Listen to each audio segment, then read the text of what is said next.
Hey everyone, welcome, and I hope you're having a great day.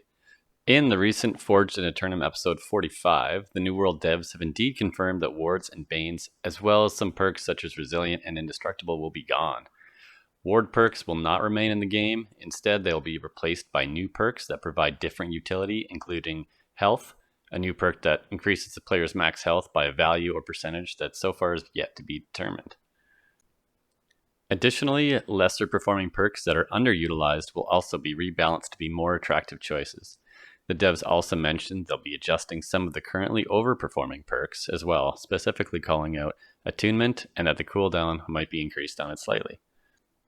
They didn't release any additional information in terms of which perks will be affected or by what scope they'll be affected, but it just sounds like an overall perk balancing will take place, which is not necessarily a bad thing, as it has many downstream effects that could positively impact the economy, as there are typically a niche amount of craft mods, etc. that are always in demand.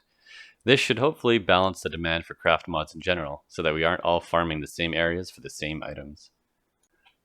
They went on further to say they're adding some new perks, specifically healing and conditional style perks were called out, with the devs noting that Blessed is one of the only real must-have healing perks at the moment. The devs are aiming to make some more situational perks, which in theory sounds really good to me, and may breathe some new life into healing builds. Continuing on, with the removal of wards on equipment, the team is looking at modifying ward potions to make up for their absence on gear. It seems like they are possibly going to adjust the ward potions to have a duration that lasts long enough for the entire expedition. I really love this change personally, since it adds more value to the arcane crafting skill line, but it also means I can just drink a different ward potion when the enemy type changes within an expedition, rather than swapping an entire gear set for just 1/4 of the dungeon. Another positive to this change is we could see some expeditions being more accessible, not behind a gear wall, but we'll have to see how that plays out. Scaling of attributes was also highlighted in this episode with regards to weapon damage.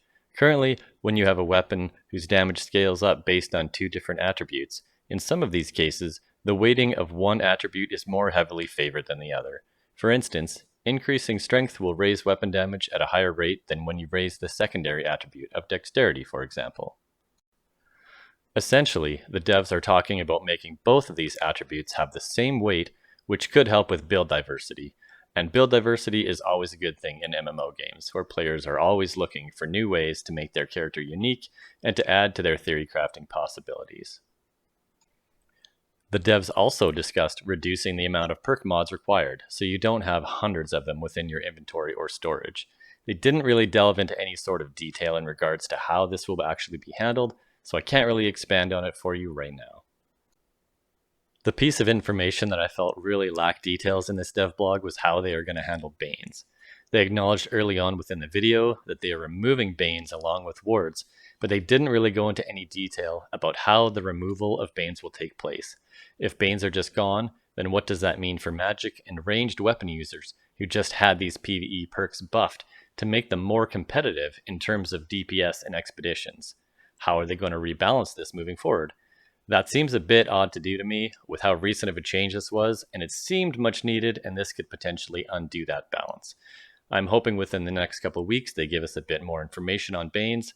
Hopefully I just didn't miss it within another video or Q&A session. If I did, please mention it in the comments since I'm quite curious myself. Alright, well, that's all I have for this video, so I'm looking forward to some more details coming out soon from the dev team and maybe some more information coming out about the upcoming expansion. Thanks for watching and take care.